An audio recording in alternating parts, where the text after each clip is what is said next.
I think the unique personality of Titanfall's single-player campaign comes from its sheer variety. We have an experience that I don't feel like I get anywhere else right now. You can get different Titan loadouts and experience the different flavors of Titans from the multiplayer in the single player.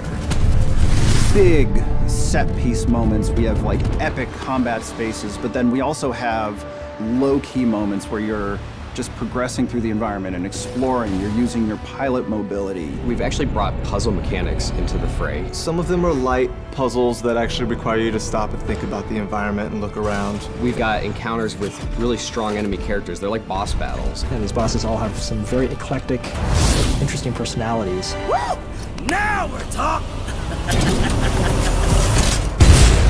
The first step in the process for Titanfall 2 that I really remember was the action block phase. Each week, the entire design team would go off and they would have an opportunity to be creative independently. It freed up the team to just concentrate on what were the basic building blocks of single-player gameplay. The ideas would get pulled together into a place where they could start to form the nexus for a level. One of the action blocks that made it into the game was the experiment where we worked with cranes, these wall-running panels that were suspended from cables, and you could move them into position and use those to make your way through the level.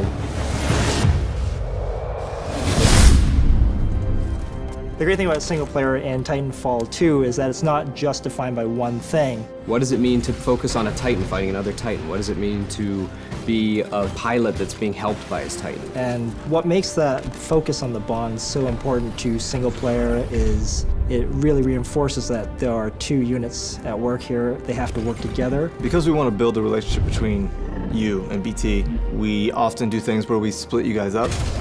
You get out of BT, you look at the environment, the objective might be that way, but then you'll see something that looks interesting over there. You go over there and try it out and see what you can find. But then there's this added layer of you're stronger together. Trust me. In this game, it's not just corridors, it's wide opportunities that embrace our motion model instead of trying to cage the bird. We're gonna be able to put something out there and have people get an experience that's uniquely Titanfall. Campaigns and single player and shooters, they can be more varied and more adventure-like.